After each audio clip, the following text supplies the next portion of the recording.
세금 잘 알려주는 쌤 누나, 쌤 언니, 최자영 세무사, 박송희 세무사입니다. 안녕하세요. 네, 드디어 이제 5월 종합소득세 신고 기간이 다가왔습니다. 네, 벌써 5월이 왔네요. 올해는 코로나 때문에 이 종합소득세 관련해서 약간 달라진 점이 있었죠? 네, 신고는 기존과 똑같이 5월 31일까지 하게 되고요. 대신 납부를 연장해주죠. 네, 3개월 연장해서 원래는 5월 31일까지 신고하시고 납부도 하셔야 되지만 올해 같은 경우는 특별히 8월 31일까지 납부가 연장이 되었습니다. 네, 납부가 연장됐지만 신고는 하셔야 되기 때문에 우선 놓치지 않고 소득세 신고를 하셔야 될 텐데요. 오늘 저희가 이제 준비한 거는 소득세 신고, 절세를 하기 위해서는 사실 서류를 잘 준비해야 되잖아요. 네, 비용 처리하는 거 할 수 있는 것들이 요소요소에 있는데 빼먹지 않고 잘 써먹기 위해서는 오늘 저희가 말씀드리는 필요 서류를 잘 확인해 보시면 좋을 것 같습니다. 네, 한번 하나씩 살펴보도록 할게요. 네. 첫 번째로는 국세청 종합소득세 안내문이 있습니다. 사실 이게 별거 아닌 것 같은데 제일 중요한 것 같아요. 네. 국세청에서 여러분들의 수익 금액을 어떻게 확인하고 있고 또 소득공제나 비용 처리할 수 있는 항목들 중에 미리 확인하고 있는 항목들이 있다면 구글 애드센스 수입이 있을 것으로 추정된다든지 네. 아니면 뭐 유튜버로서 뭔가 다른 수입이 있을 것 같다든지 이런 게 안내문에 기재가 되어 있었죠. 네, 그러니까 안내문에 보시면 그런 수입 금액도 나오고 내가 어떤 방법으로 신고를 해야 되는지에 대한 가이드도 나오기 때문에 그 안내문을 필히 챙겨주시고 그 안내문은 아마 5월 첫 주에 우편으로 오죠. 네, 우편으로도 오고요. 여러분들 홈택스 공인인증서 로그인 하시면 관련해서 신고를 어떤 방법으로 할 수 있는지 알파벳으로 알려줍니다. 네, 그러니까 첫 번째로 챙겨야 될 거는 신고 안내문, 가이드 같은. 네, 그 두 번째로는 사업자 등록증과 대표자의 주민등록증입니다. 네. 이 경우는 반드시 서류가 필요한 건 아니지만 정확하게 하기 위해서 서류를 챙겨주시면 더 좋고요. 만약에 서류 챙겨주시기 어렵다 하시는 분들은 정확하게 사업자 등록번호, 그다음에 사업장 주소 이런 거라든지 아니면 대표님의 주민번호 이런 것들을 따로 알려주셔도 됩니다. 네. 인적사항이 있어야 저희가 신고를 할 수가 있거든요. 요즘에는 저희가 경험상 보니까 사실은 주민번호만 치면 현재 주소지가 바로 확인이 돼요. 저희가 잘못 준 주소를 쳐도 홈택스에 들어가면 자동으로 연동이 되긴 하는데 그래도 혹시나 안 그런 일이 벌어질까봐 정확한 신고를 위해서는 여러분들의 주민등록상 주소지를 확인할 수 있는 서류를 주시는 게 좋겠습니다. 네, 다음으로는 사업자 등록이 있다라고 하면 하셨을 신고, 그러니까 부가가치세 신고가 있고요. 면세사업자인 경우에는 면세사업자 현황 신고서가 있을 거예요. 네, 이 자료는 국세청 홈택스에서 확인하실 수도 있고요. 매출 금액 같은 경우는 아까 맨 처음에 1번으로 말씀드렸던 종합소득세 안내문에도 나와 있을 텐데요. 혹시나 그 안내문이 확인이 안 되실 경우에는 반드시 매출액은 얼마인지 저희가 꼭 확인해야 되기 때문에 부가세 신고 자료라든지 면세사업자 현황 신고 자료라든지 이 부분을 꼭 챙겨주셔야 됩니다. 네, 기존에 저희의 고객이었던 분들은 저희가 이제 부가세 신고나 면세사업자 현황 신고서를 가지고 있어서 따로 주시 않으셔도 되는데 이제 신고 대리를 맡기시는 분들이거나 스스로 신고를 했다가 이제 소득세 신고만 의뢰하시는 경우에는 이 서류가 반드시 있어야 그 세무사나 이런 회계사님들도 아, 이렇게 신고를 했었구나, 비용이 이렇게 있었구나라는 거를 파악할 수 있겠죠. 네. 다음으로는 이제 홈택스 수임동의라는 걸 하게 됩니다. 수임동의를 하면 어떤 것들을 저희가 볼 수 있죠? 수임동의를 하시면 저희가 1번으로 말씀드렸던 국세청 안내문을 저희가 확인할 수가 있어요. 네. 그래서 그 안에 있는 내용들을 대신해서 확인해 드릴 수가 있는 거죠. 네, 그래서 홈택스 수임동의는 만약 의뢰를 주시면 저희가 등록을 하고 승인을 요청을 드리는데 그거는 이제 해주시면 되고요. 다음으로는 이제 사업을 할 때 내 돈으로만 사업을 하면 좋겠지만 아닌 경우들도 있잖아요. 네. 그 비용도 비용 처리가 되는 거죠. 되죠. 사업과 관련된 대출금이 있으셨다면 그 대출에 지출하신 이자 비용도 당연히 비용 처리가 됩니다. 네, 그걸 증명하기 위해서는 은행에다가 서류를 요청하셔야 됩니다. 은행에다가 대출 잔액 증명서 그리고 이자 납입 내역서라고 해서 2019년에 내가 받았던 대출과 그 이자 내역이 나오는 게 있어요. 네, 그것들을 제출해 주시면 이자 비용으로 처리가 가능하고요. 다만 사업과 관련 없는 대출이다라고 하시면 그럴 경우에는 지금 비용 처리하더라도 나중에 추징될 수 있기 때문에 유의하셔야 합니다. 또 인건비 신고하신 분들도 있으실 거예요. 네, 뭐 일용직이거나 아니면 정규직 직원을 채용하셨거나 어떤 식으로든 근로자들한테 주신 비용이 있으시다면 비용 처리가 가능한데요. 한 가지 유의하실 사항이 있죠. 네, 유의하실 사항은 이제 인건비가 나가기는 했는데 아직 신고를 안 했어요. 이런 분들도 사실은 굉장히 많으시거든요. 맞아요. 네. 뒤늦게 그거 신고했었어야 되는 거군요 라고 찾아오셔서 말씀하시는 분들 계시잖아요. 저희가 직원분들한테 급여를 주실 때 일용직이던 뭐 정규직이던 주셨으면 그 다음 달 10일에 꼬박꼬박 신고하셨어야 되거든요. 근데 이제 봤더니 2019년에 하나도 신고를 안 하셨다고 하시면 그거를 기한 후 신고하실지 여부를 이번에 결정을 하셔야 되는 거니까 같이 알려주셔야 되겠어요. 네, 신고를 하신 분들은 그 신고 내역서를 주시고 신고를 혹시 안 하셨다라고 하면 그 리스트를 좀 추려서 보내주시면 되겠습니다. 다음으로는 이제 부양가족을 공제할 수 있도록 하기 위해서 가족관계 증명원이나 주민등록 등본을 주시면 돼요. 네, 가족관계를 확인할 수 있는 서류면 어떤 식이어도 상관없는데 뭐 보통 가족관계 증명서나 아니면 주민등록 등본에 우리가 가족입니다라는 게 나오니까 그거를 말씀드렸던 거고요. 부양가족으로 등록하시려면 주민번호를 알아야 되죠. 우리 부양가족의 주민번호를 알아야 되기 때문에 별표를 보내주시면 안 돼요. 네, 맞습니다. 별표는 안 되고요.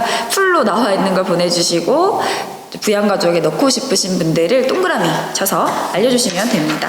또 혹시나 가족분들이거나 본인이 장애인 등록이 되어 있으신 분들이라면 소득공제를 더 받으실 수가 있거든요. 그런 경우에는 장애인 등록증도 같이 보내주시면 됩니다. 다음으로는 홈택스 아이디와 비밀번호입니다. 저희 세무대리인들이 많이 이제 요청하는 게 홈택스 아이디 비번 알려주세요 이렇게 많이 말씀을 드리잖아요. 아이디랑 비밀번호를 알려주시면 저희가 쓰고 있는 프로그램을 통해서 여러분들 정보를 확인할 수 있는 방법도 있고요. 직접 들어가서 여러분들이 미처 확인하시지 못했던 거를 저희가 확인할 수도 있기 때문에 좀 더 편리하게 신고를 할 수가 있죠. 네, 저희가 보통 그 아이디 비번호 들어가서 이렇게 하나하나씩 사실 다 확인을 해봐요. 어떤 것들이 있었는지. 네, 그렇기 때문에 아이디 비번 알려주시면 되고 아이디 비번 공인인증서만 가입해서 없다라고 하시면 만들어서 주셔야 됩니다. 네. 다음으로는 이제 연락처.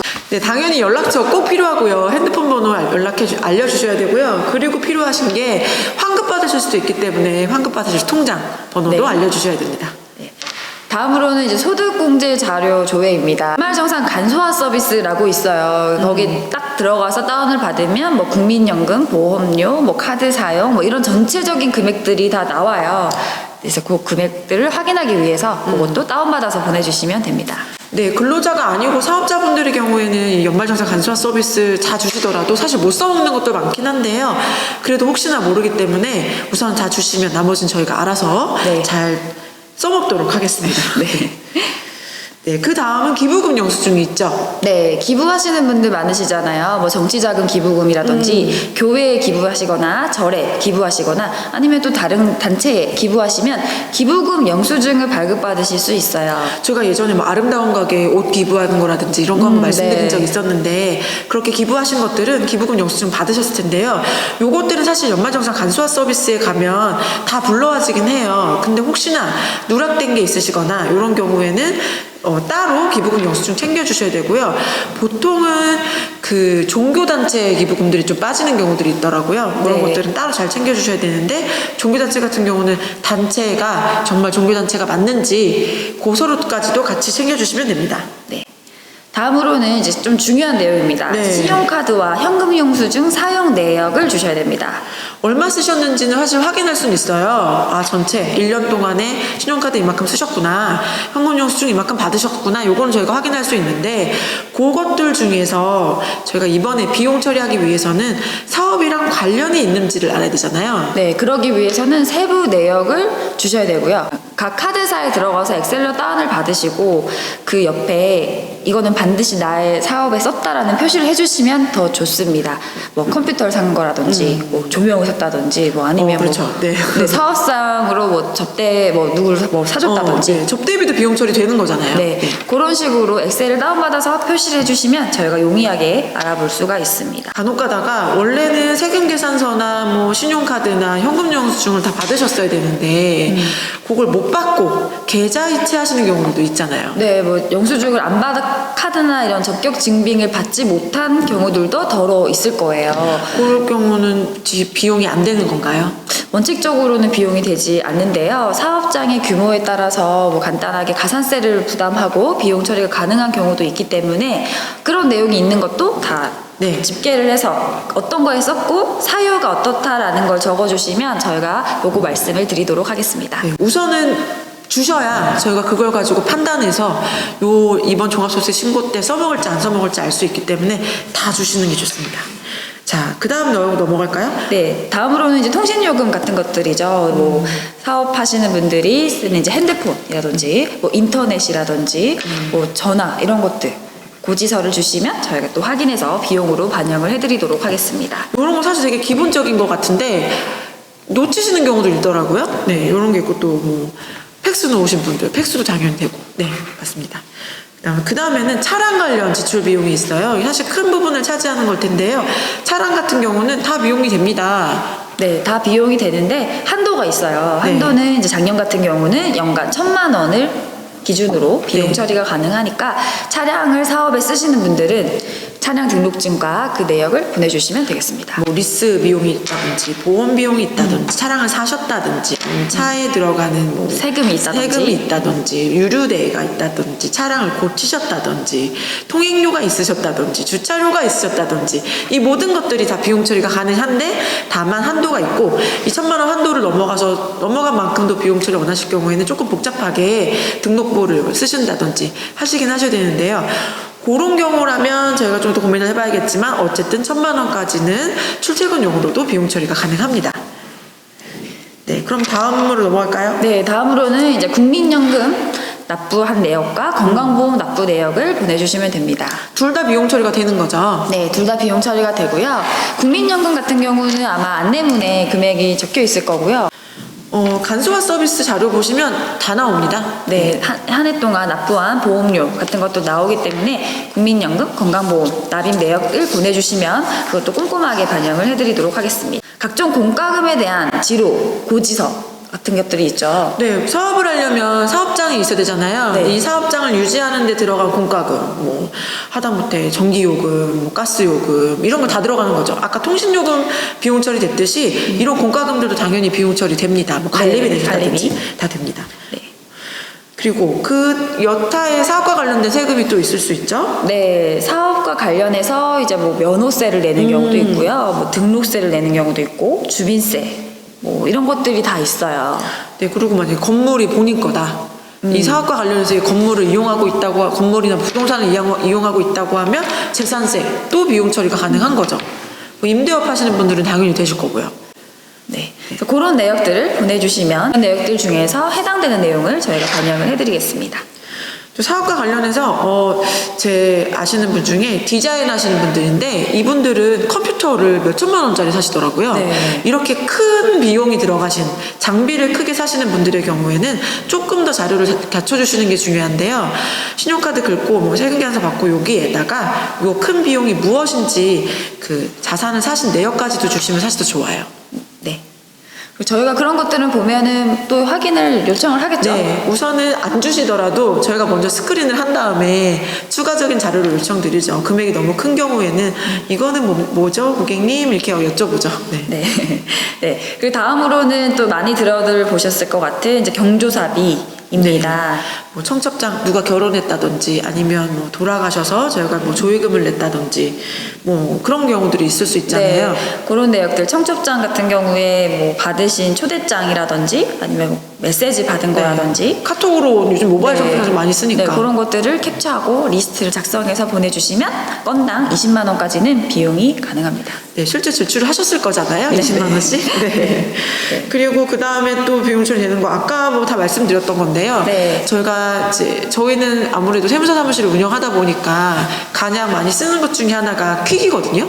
퀵이랑 택배. 네. 근데 퀵 같은 경우는 간이 영수증을 주신단 말이죠. 금액도 막 비싸봐야 뭐 2만 원 정도 하니까 요런 간이 영수증도 잘 챙겨주시면 좋습니다. 네, 그런 것들도 보내주시면 그 비용 처리가 됩니다.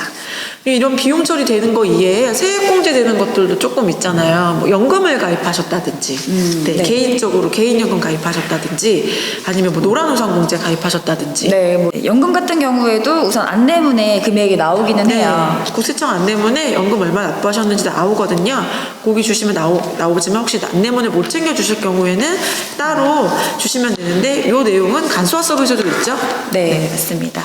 그래서 저희가 서류들을 하나씩 말씀을 드렸는데 이 중에서 해당되는 것들을 다 챙겨서 보내주시면 되고, 만약에 궁금하신 사항이 있다라고 하면 저희가 아래 달아놓는 링크로 신청을 해주시면 저희가 상담을 통해서 필요한 것들을 또 말씀드리고, 필요한 자료를 어떤 걸 준비하시라는 또 자료를 보내드릴게요. 네, 매출 규모에 따라서 이 비용들이 없이도 소득세 신고를 간단하게 하실 수 있는 경우들도 있고요.